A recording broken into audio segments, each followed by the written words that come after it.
In 2010, a man named John sat in his basement in suburban Ohio, doing something he'd done almost every night for the past 3 years.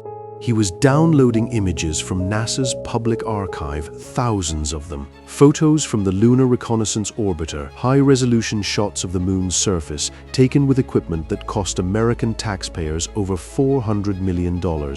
John wasn't a scientist, he wasn't a journalist, he was a retired electrician with a broadband connection and an obsession. And on that particular Tuesday night, he noticed something that would keep him awake for the next 6 months.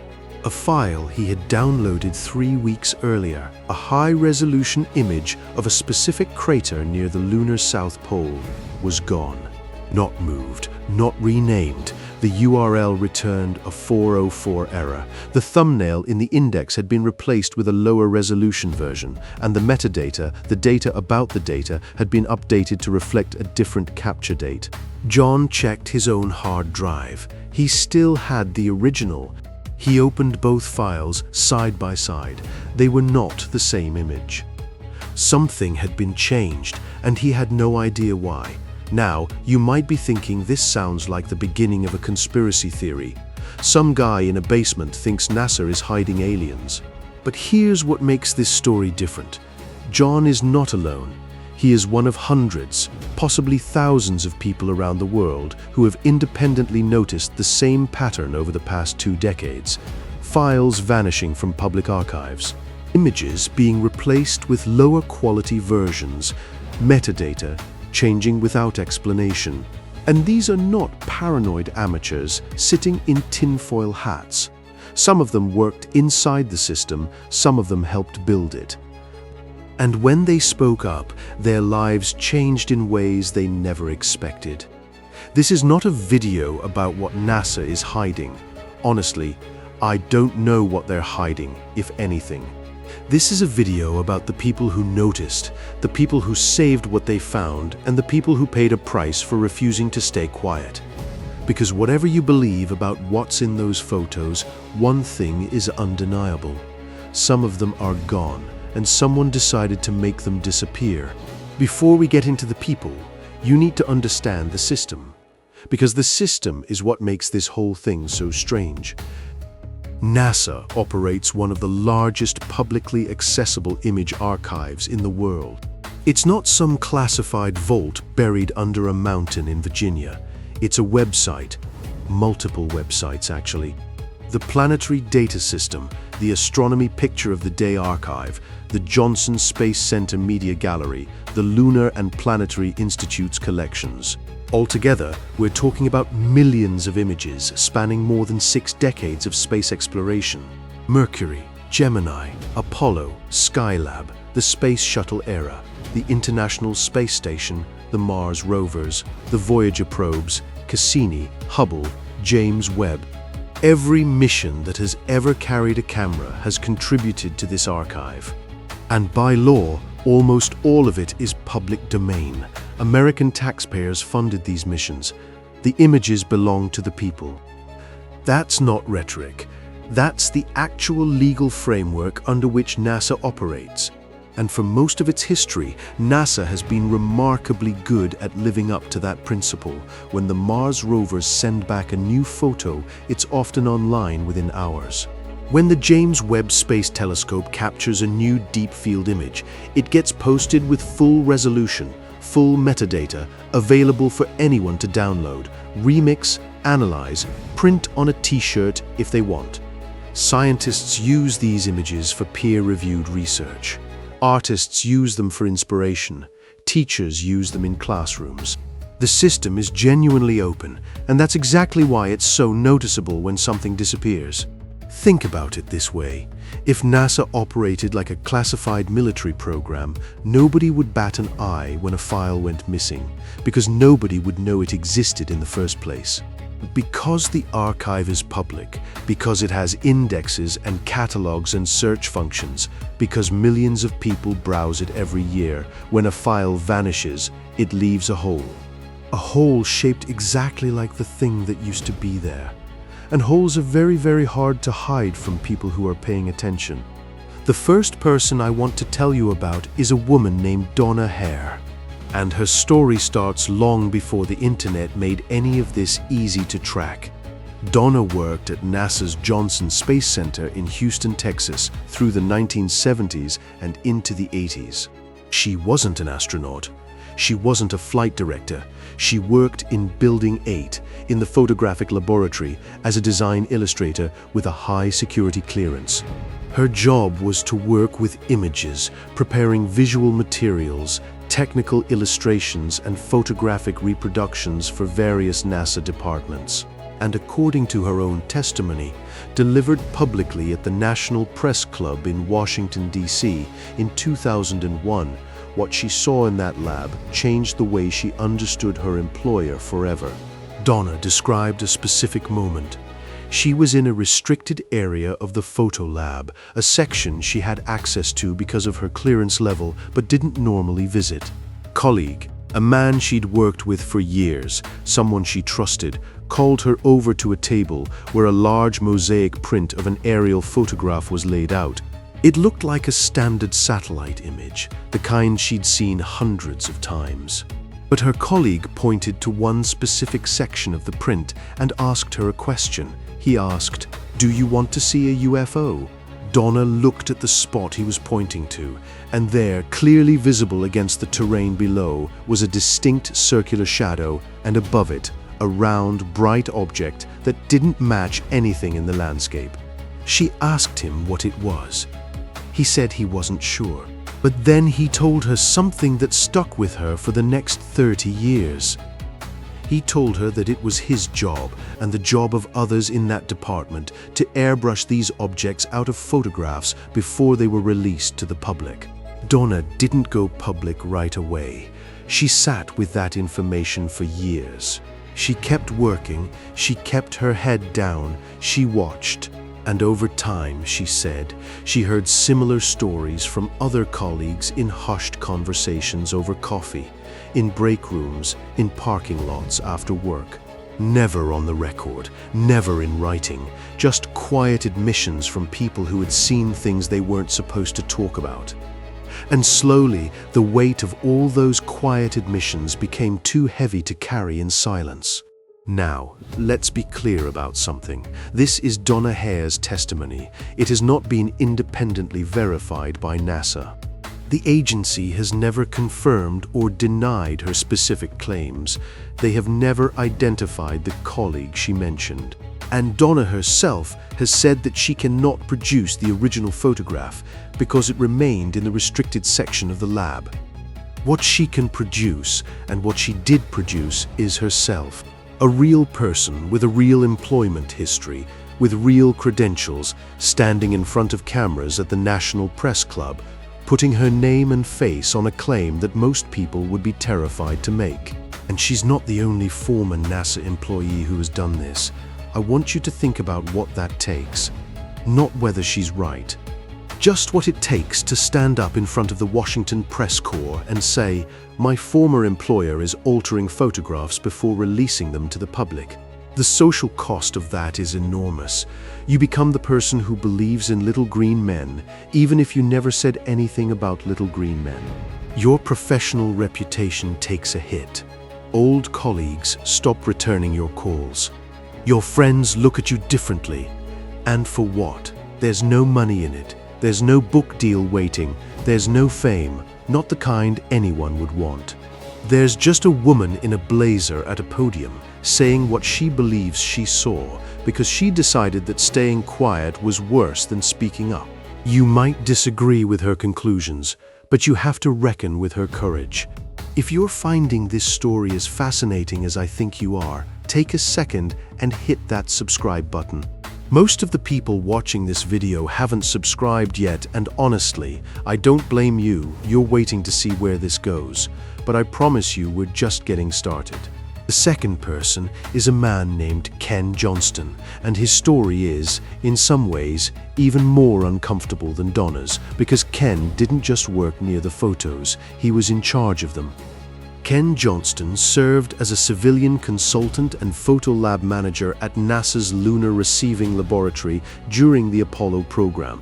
His job was to handle the photographic archives from the Apollo missions, the actual film, the actual prints, the primary source material from humanity's first trips to another world. If you wanted to see an original Apollo photograph, you went through Ken Johnston. For decades, Ken didn't say much publicly about his time at NASA. He moved on, had a career, lived a quiet life. He raised a family. He didn't give interviews, he didn't write books. He was, by all accounts, a man who had done an extraordinary job during an extraordinary time in history, and then simply gone on with his life. But in 2007, he gave an interview to a researcher, and what he said made national news. Ken claimed that during his time managing the photo archive, he was ordered to destroy a set of original Apollo photographs. Not copies, not duplicates, the originals, he said. He was told that these images were no longer needed and should be disposed of. And he said that he refused. Instead of destroying them, he kept copies. He stored them privately outside of NASA's system in his own home. Because he believed they contained details, things in the background of lunar surface images that the agency did not want the public to examine closely. Ken Johnston's claims are controversial. NASA officially disputed them. A spokesperson said that the agency had no record of any order to destroy Apollo photographs and that all original mission film was preserved in climate-controlled storage at the Johnson Space Center. In 2008, shortly after his claims became widely publicized, Ken was reportedly let go from his consulting position with NASA. The agency said his departure was unrelated to his statements. Ken said otherwise. He said the timing spoke for itself. And here's where it gets complicated. You can't fully verify Ken's story without access to the original archive, which is controlled by the same agency he's accusing. And you can't fully dismiss it either, because Ken Johnston is not some anonymous internet poster. He has a documented employment history with NASA. He has photographs in his possession that appear to be Apollo-era prints, with details that differ from the versions available in the public archive. Whether those differences are meaningful or simply the result of different processing techniques, different printing equipment, different chemical treatments applied in different decades, is genuinely debatable. Experts have looked at both sets and disagreed. But the fact that differences exist at all raises a question that deserves to be asked. If the archive is complete and untouched, why do his copies look different from what's online? There is a pattern forming here, and I want you to see it clearly. Donna Hare worked in the photo lab in the 70s and 80s. Ken Johnston managed lunar photography during Apollo. They worked in different departments in different decades, under different supervisors. They didn't coordinate their stories. They didn't come forward together. They didn't even know each other. And yet, they both described the same basic phenomenon: images being altered or removed before public release, with institutional pressure to keep quiet about it. Two people, separated by time and role, pointing at the same wall and saying there's something behind it. But neither of them did what Gary McKinnon did, and Gary McKinnon's story is in a category all by itself. Gary McKinnon is a British systems administrator from London, quiet, bookish, self-taught in networking and security. In 2001 and 2002, while working from his girlfriend's aunt's house in North London, Gary did something that the United States government would later call the biggest military computer hack of all time. Using nothing more than a standard home computer and a program that scanned for machines with blank administrator passwords, Gary gained unauthorized access to 97 United States military and NASA computers over a period of 13 months. He wasn't using sophisticated exploit code. He wasn't part of a hacking collective. He wasn't even particularly skilled by professional standard. He was one guy alone in a room in London looking for something specific. He was looking for evidence of suppressed technology and altered photographs, and according to Gary, he found it. In interviews conducted after his arrest, Gary described what he saw inside NASA's systems. He said he accessed a machine at Johnson Space Center and found a directory of high-resolution images that appeared to be unprocessed, raw files from satellite and orbital missions. Files that weren't in the public archive, files that had no corresponding entries in the catalog. He described one image in particular, an aerial photograph taken from high altitude, showing what he interpreted as a large, smooth, cigar-shaped object hovering above the Earth's atmosphere. He said it was clearly not a conventional aircraft, not a weather balloon, not an artifact of the camera. He said it looked engineered. He said it looked like a craft. And he said the image quality was unlike anything in the public database, as if the public versions were deliberately degraded. Gary also described something else, something that made headlines around the world. He said he found internal documents referring to a program he'd never heard of before, something related to what he called non-terrestrial officers and fleet-to-fleet transfers. Names that didn't correspond to any known military unit, ranks that didn't match any branch of service. He couldn't copy the files in time. His connection was slow, a 56 kilobit dial-up line, and before the image finished downloading, his access was detected and cut off. What happened next consumed the next 10 years of Gary McKinnon's life. The United States government charged him with causing over $700,000 in damages and sought his extradition from the United Kingdom. Gary fought the extradition in British courts.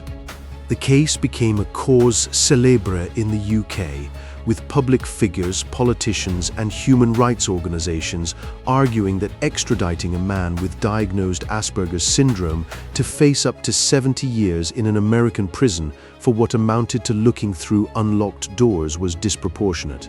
The story was covered by every major British newspaper. Questions were asked in Parliament. In 2012, after a decade of legal battles, the British Home Secretary blocked the extradition on human rights grounds. Gary was never tried, he was never convicted, and he was never able to produce the image he described because he never finished downloading it. That last detail is the cruelest part of Gary's story. He saw something he believed was extraordinary, and he can never prove it. He's stuck in a permanent state of almost had the evidence, almost downloaded the file, almost proved what he was looking for. Now he lives in London, a free man who can never fully clear his name or confirm his discovery. The United States government says he's a criminal. His supporters say he's a hero. And Gary himself has said in interviews that he's just a guy who went looking for the truth and got in over his head. Now, here's the thing about Gary McKinnon that makes his story different from Donna's and Ken's. Donna and Ken worked inside the system. They saw things as part of their jobs. Gary broke into the system from the outside, and he described seeing the same kind of thing. Unprocessed images that differed from what was publicly available. Evidence of editing, evidence of suppression. Three completely different people with completely different relationships to NASA, describing the same pattern. You might be thinking, okay, but these are just three individuals. People make claims all the time. People see what they want to see. You're right to think that. Eyewitness testimony, even from credible people, is not proof. It's the beginning of a question, not the end of an answer. But here's what changed everything: the internet. Because starting in the mid-2000s, something happened that NASA's institutional memory was not designed to handle. Ordinary people, thousands of them, began systematically archiving everything the agency published online. Not because they were told to, not because anyone organized them, but because the tools to do it suddenly existed, and because enough people were suspicious enough, or curious enough, or just obsessive enough to actually do it. Forums like Above Top Secret, Unmanned Spaceflight.com, Reddit communities like R Space and R Conspiracy and R Astronomy, independent researchers with personal websites and terabytes of storage, all of them began downloading, cataloging, and cross-referencing NASA's public image releases. They saved originals with timestamps. They archived metadata. They used the Wayback Machine to snapshot pages before and after updates. They built spreadsheets tracking every file in specific mission catalogs. They wrote bots that checked URLs nightly and flagged anything that returned an error. And over time, they built something that NASA itself did not have, or at least did not make available. A version history, a comprehensive, time-stamped record of what the archive looked like last week, last month, last year. And this is where it gets really interesting, because when you have a version history, you can see changes. And changes were visible. In 2009, a user on the Unmanned Spaceflight Forum noticed that a set of high-resolution images from the Mars Global Surveyor mission had been quietly replaced with lower-resolution versions. The file names were the same, the catalog entries were the same, but the images themselves were smaller, less detailed, with visible compression artifacts that weren't present in the originals. No explanation was given, no announcement was made, the files were simply swapped. The user posted a side-by-side comparison. Within hours, dozens of other forum members confirmed that they had the same originals saved on their drives, and that the online versions were indeed different. In 2014, multiple users on Reddit flagged that a specific set of Apollo mission photographs hosted on the Lunar and Planetary Institute's website had been reorganized. Old URLs no longer worked. Some images that had previously been accessible appeared to be missing from the new index entirely. The Institute eventually confirmed that the site had undergone a migration and that some links were broken during the transition. They assured users that no images had been removed, but some of the archived users had the old images saved, and when they compared them to what was now available, subtle differences emerged. Differences in brightness, differences in contrast, differences in what was visible in the shadowed regions of the lunar surface. Small things, the kind of things you'd never notice unless you were specifically looking. And these people were specifically looking. Were these differences evidence of deliberate manipulation, or were they the inevitable result of file format conversions, server migrations, and the general entropy of maintaining a decades-old digital archive? That's the honest question. And the honest answer is, it depends on who you ask. A NASA engineer would tell you that converting a TIFF file from 1995 to a JPEG in 2014 is going to produce differences. Digital forensics expert would tell you that some of those differences are consistent with reprocessing, not just reformatting. And a skeptic would tell you that people who spend years looking for anomalies will always find them, whether they're real or not. But here's what's not debatable. The changes happened. They were documented, they were reproducible. And without the independent archivists who saved the originals, nobody would ever have known. This is the part that I find most compelling about this entire story. Not the claims of any one individual, not the question of whether NASA is hiding evidence of extraterrestrial life or secret technology. What compels me is the dynamic between a massive institution and the individuals who refuse to simply trust it. Because that dynamic is not unique to NASA. It plays out everywhere, in government, in corporations, in every institution large enough to control information and powerful enough to resist scrutiny. The question is never really about one photo or one file. The question is about who gets to decide what the public sees and whether anyone is checking. Think about what these people did. John, the retired electrician in Ohio, spent 3 years downloading images from a public archive, not because anyone asked him to, but because he felt it was important. Donna Hare stood up in front of cameras and risked her reputation because she couldn't live with what she'd seen and not talk about it. Ken Johnston kept copies of photographs he was told to destroy because he believed future generations had a right to see them. Gary McKinnon committed a crime, and he would tell you himself that he knew it was a crime because he believed the truth was more important than the rules protecting it. and thousands of anonymous internet users built a shadow archive of NASA's public data just in case something disappeared. These are not the actions of crazy people. These are the actions of people who cared deeply about something and who decided that caring wasn't enough, that they had to act. You don't have to agree with their conclusions to respect their commitment. And you don't have to believe that NASA is hiding alien spacecraft to acknowledge that their questions deserve real answers. If any of this resonates with you, let me know in the comments. I read every single one of them. Tell me what you think is happening here. Tell me if you've ever gone looking through NASA's archive yourself and noticed something that didn't add up. And while you're at it, if you haven't already, hit that like button, because it genuinely helps this video reach more people who care about these kinds of stories.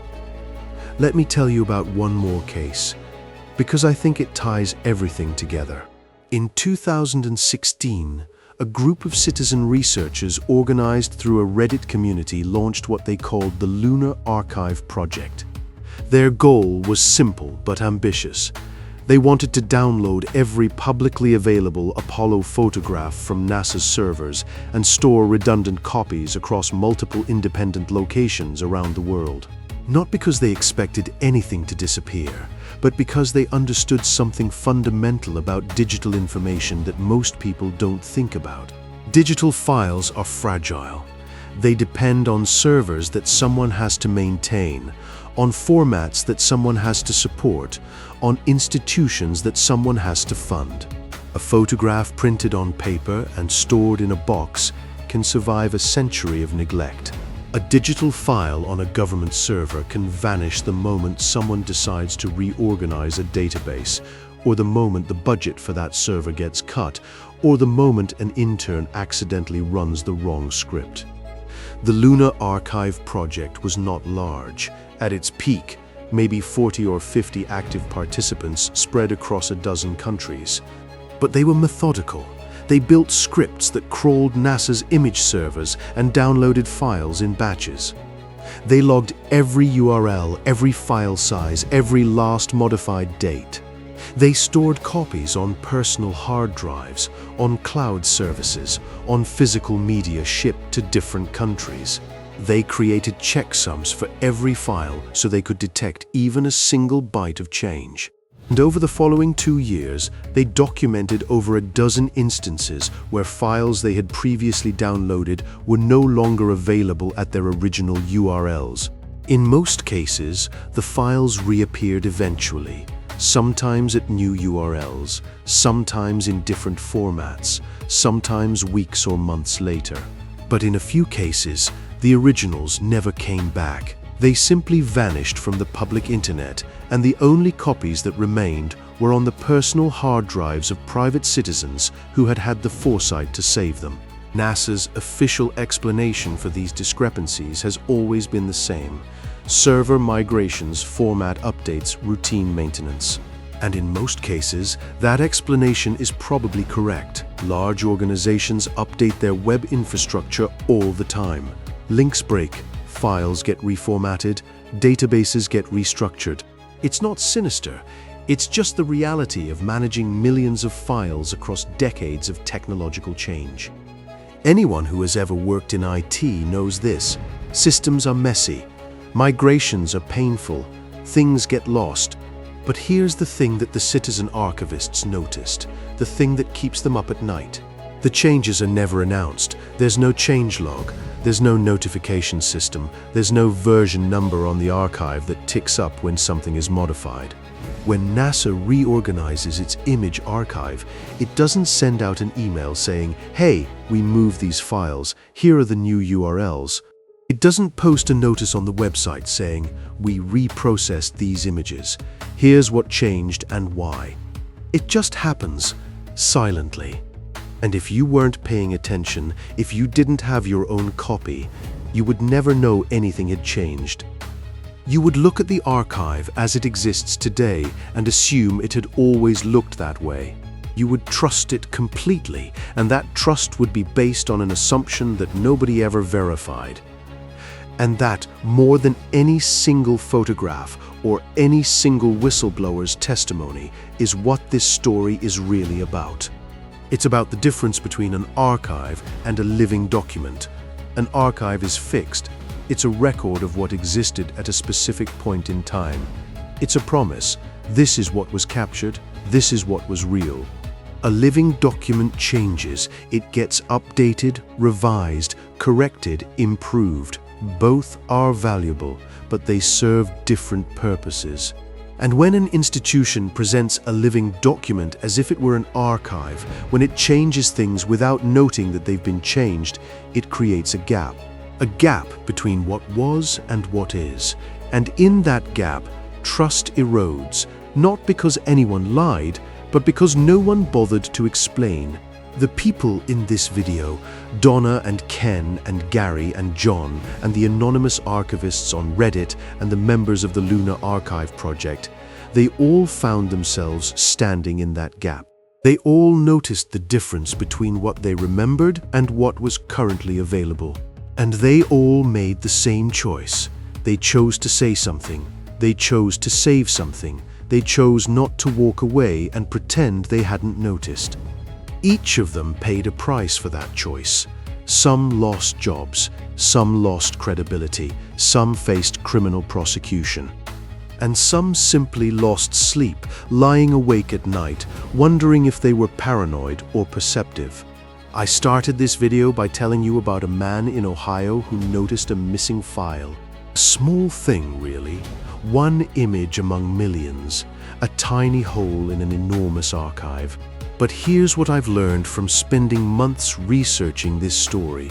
The holes are never really small, because every hole represents a choice. Someone, somewhere, decided that a file should be different, or absent, or replaced. And every time that happens without explanation, it's not just a technical glitch, it's a statement. It's the institution saying, we don't owe you an explanation, and every person who saves a copy, who screenshots a page, who downloads an original before it can be changed, is saying something back. They're saying, yes, you do. I don't know what's in the photos that NASA has altered or removed. Maybe it's nothing. Maybe it's lens flares and compression artifacts and the mundane debris of space photography.